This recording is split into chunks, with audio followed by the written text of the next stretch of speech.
Saludos, aquí Alfonso Torres en Voz para el Cambio, esta ventana de compromiso con la patria. Como cada jueves, yo, Emily Severino y Alfonso Torres siempre estamos tratando aquí los temas agropecuarios, temas de interés, porque siempre se ha dicho en la República Dominicana que somos un país eminentemente agrícola. Yo he usado una expresión diferente porque sustancialmente es diferente. Somos un país potencialmente agrícola.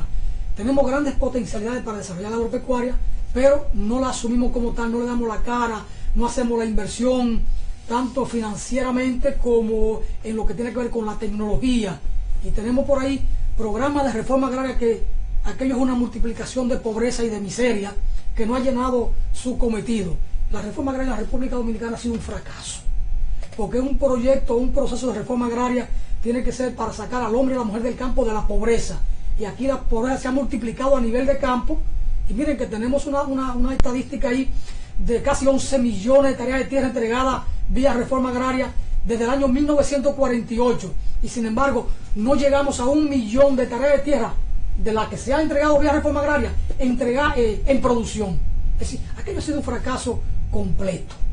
Con eso no se ha logrado impulsar el desarrollo de nuestros hombres, de nuestras mujeres del campo, porque a consecuencia el país tiene una agricultura sostenible. No la tenemos. Aquí se da hoy en día la dualidad de una agricultura empresarial que ha ido creciendo significativamente y una agricultura de subsistencia, pero también uno pudiera hablar de un tercer componente en esto: el abandono de muchos hombres, de muchas mujeres, de muchos jóvenes del campo hacia la ciudad, porque no encuentran perspectiva de vida a nivel del medio rural. Y entonces esto nos plantea serios dilemas. Ahora, cuando hablamos de agricultura empresarial, estamos hablando de una agricultura que en alguna medida está usando una tecnología más o menos avanzada, más o menos moderna, más o menos auxiliada por los avances de la ciencia, y que le puede permitir a los productores o a los agroempresarios producir con cierto nivel de rentabilidad, pero aún así requieren del auxilio del concurso del Estado.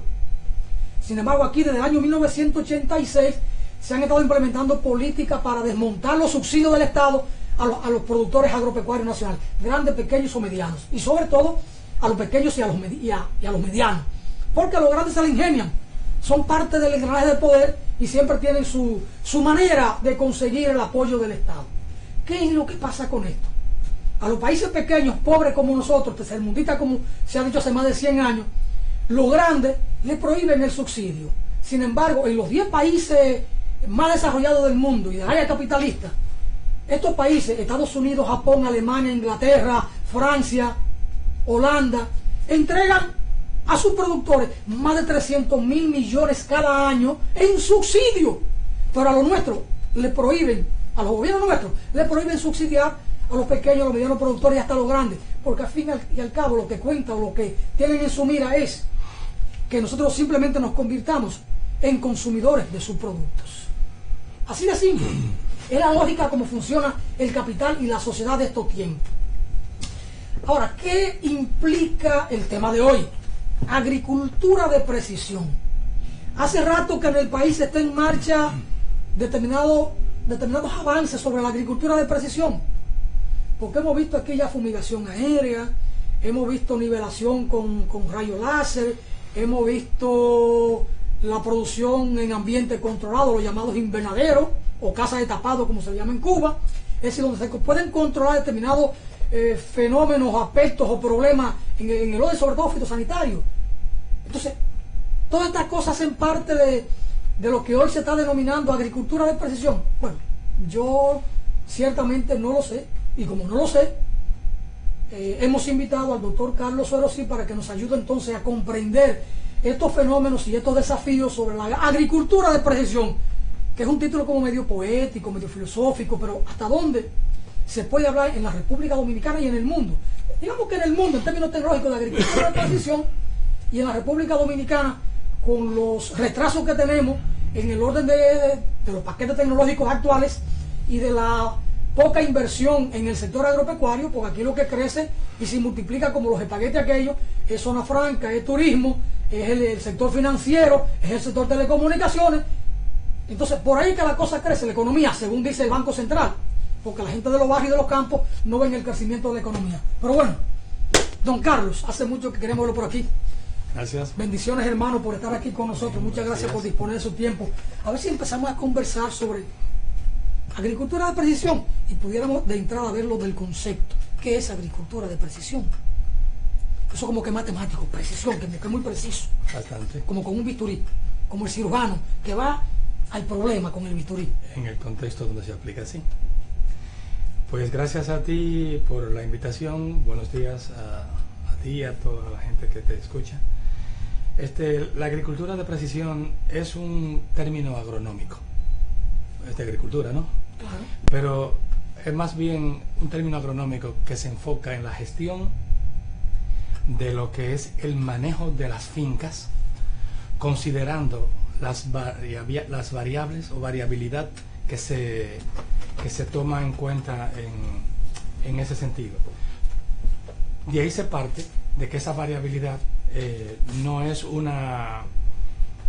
interpreta o incorpora una serie de variables. Por ejemplo, se parte del supuesto de que el suelo no es el mismo en cada metro que se sucede. Al no ser igual, no puede interpretarse ni puede manejarse de igual manera. Van a disculparme que estoy saliendo de un proceso gripal. Entonces, como la agricultura de precisión contempla todas esas variables, es obvio que entonces hay que buscar mecanismos de componentes y tecnologías que integren, contemplen y manejen toda esa variabilidad, pero de una manera técnica y efectiva.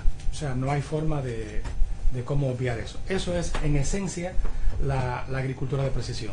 Término agronómico que gestiona las variabilidades del suelo, considerando esas variabilidades en términos de intra o extra unidad, y de esa forma considerar todo eso con componente tecnológico para explotarla más eficientemente. Hay experiencias de países con la característica nuestra tercermundista y hasta pequeños que hayan avanzado en la aplicación de una agricultura de precisión. Sí, claro. La agricultura de precisión surgió en los años 80 en Estados Unidos, y luego esa tecnología la vemos con otros componentes, pero adaptadas a sus regiones y condiciones, a Argentina, a Brasil y a otros muchos países. Hoy tú lo encuentras en Bolivia, por ejemplo, también. Y países como México, que han intentado incorporarla, también hacen intentos. Lo que pasa es que como la agricultura de precisión, el término es tan amplio y contempla desde el concepto del uso de la geolocalización o georreferenciación del terreno en cada uno de sus puntos, los conceptos de la aplicación de los sistemas de GPS, navegación satelital, contempla equipos, la mecanización pero más moderna y mucho más eficiente, el sistema de siembra por dosificación variable, que ya no se siembra con la misma densidad y con el mismo marco de plantación en todo el terreno, porque como el terreno varía, como decíamos en la definición, igualmente tiene que variarse la densidad de siembra, porque no es igual que le pongamos 10.000 plantas por hectárea a un terreno regular, que a un terreno medio, que a un terreno altamente fértil. Es obvio que van a tener respuestas de rendimiento distinto. Y así pasa por el sistema de fumigación de ese cultivo, que no es fumigación, es aspersión, porque fumigación es un término que se usa para espacios cerrados.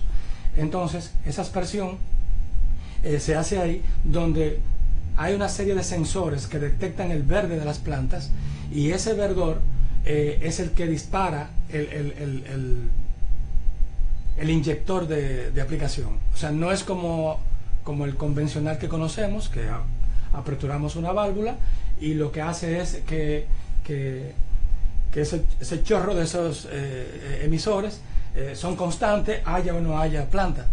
Este sistema contempla que cada emisor tenga un sensor que si detecta un un verdor es que dispara. Si donde no hay verde, no dispara, porque asume que no hay planta en ese lugar. Y así mismo con la fertilización, que en lugar de hacer una especie de muestreo de suelo con submuestras que al mismo tiempo recogen y hacen muestras para representar con esa muestra un espacio mucho más grande, pero un espacio mucho más grande sin ningún criterio, porque no sabemos qué tanta variabilidad hay en el suelo donde yo fui a tomar esas muestras. Entonces, asimismo, como cada una de esas muestras no tiene referenciación, se aplica arbitrariamente y se aplican dosis únicas. Pero en el sistema de agricultura de precisión opera diferente. Se utilizan unos sistemas de platillos que giran a velocidades en función de la dosificación que le hayamos dado a cada ambiente. Y vamos a hablar del ambiente hace un momentito, solamente estoy haciendo una especie de recopilar, engrosarte el esqueleto de la agricultura de precisión.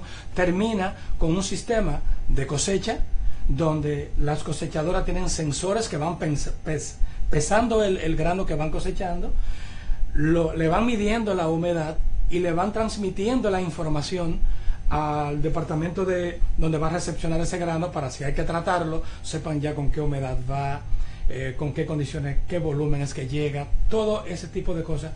Eso envuelve el sistema de agricultura de precisión. Es claro que estamos entonces ante un sistema mucho más complejo, mucho más bien tramado, más integral, porque en el país hemos visto aspectos muy particulares que marcan avance en el uso tecnológico. Por ejemplo, en la línea noroeste hay fincas que han estado aplicando un riego por goteo. Los israelíes han sido los que más han avanzado en esto, dada la situación muy particular que tienen. Está la otra vertiente del trabajo aquí en la República Dominicana, la producción en ambiente controlado o en invernadero, pero todo esto son reflejos del avance de la agricultura. Pero ya esto, lo de la agricultura de precisión, nos da una idea mucho más compleja, porque hay tecnología más acabada, y es todo un proceso, es como si fuera un proceso industrial, porque entonces no es solo empezando en la preparación del terreno, sino que llega hasta la parte final, porque usted dice que hay equipos de recolección que al mismo tiempo van midiendo el grado de humedad o el grado de madurez del producto final. Permíteme rearticularte algunos detalles. Tienes mucha razón en lo que dices, pero quiero tomar el comentario los elementos del comentario que acabas de hacer. El sistema de riego es un componente de la agricultura de precisión.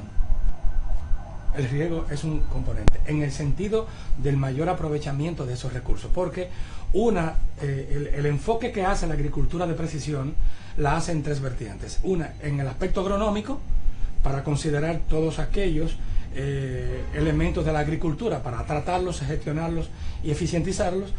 Trata del concepto ambiental, tratando de disminuir la aplicación de insumos, o sea, la cantidad de vida apropiada y precisa en el lugar preciso, en el momento preciso, para el cultivo preciso. Porque la agricultura de precisión procura el menor impacto negativo posible al ambiente. Te voy a decir por qué se traduce así. Vamos a verlo de esta manera. Entonces, te decía que el sistema de riego es agricultura de precisión, es un componente. Entonces, la siembra es un componente, si se toma en cuenta el concepto de la densidad de la siembra, como lo acabamos de decir hace un momento. Entonces, por ejemplo, ¿cómo es el sistema de riego un componente de la agricultura de precisión? Solamente cuando tú eres capaz de instalar una estación meteorológica en un lugar, medir el nivel de la radiación incidente en ese lugar, ver cuál es la evapotranspiración de ese cultivo, que es distinto en cada una de las etapas fenológicas de desarrollo del cultivo, y tú solamente darle en cada una de esas etapas, de acuerdo con su demanda y su requerimiento del cultivo, la cantidad de la lámina de agua que él requiere. Eso es precisión. Entonces, ahora, cuando decía ahorita que el concepto agronómico lo era en el sentido, en parte, el componente que justificaba la agricultura, el ambiental, pero también lo es el económico, porque la base de toda actividad comercial es la utilidad. No conozco ¿cómo se llaman? Románticos en ese sentido. Ahora, cuando se habla de que tú vas... Al decir hay utilidad, estamos hablando de rentabilidad. Rentabilidad, dinero. Entonces, esa es la base por la cual se hace todo. Ahora, cuando yo establezco un cultivo, le hace arroz, maíz, ponle. Entonces, si tú estableces un cultivo, maíz, y tú vas a hacer una aplicación de fertilizante, a mí me gustaría, si tú me permites, hacerte una ilustración. Eso lo podemos hacer después de la pausa. Claro, como tú quieras. Vamos a ir a una pausa y entonces de regreso, Joemely Severino va a continuar la conversación con el doctor Carlos Ferozzi y ahí están los agrónomos de todo el país en sintonía con nosotros. Saludos ahí a Narciso Cruz González, nuestro hermano, sí, con quien empezamos a trabajar juntos allá en la línea noroeste. Un abrazo. Valverde, Mao, Laguna Salada, Tillo Palma y todos esos cruces. Villa Elisa, Doña Antonia. Oaxaca. ¿Te acuerdas? Las 1000 tareas, aquel proyecto sí, interesantísimo. Claro. Bueno, vamos a la pausa. Vamos a meter ahora con don Carlos Ferozzi a hacer anécdotas de los años 80 por allá. Ay, no. Vamos a la pausa.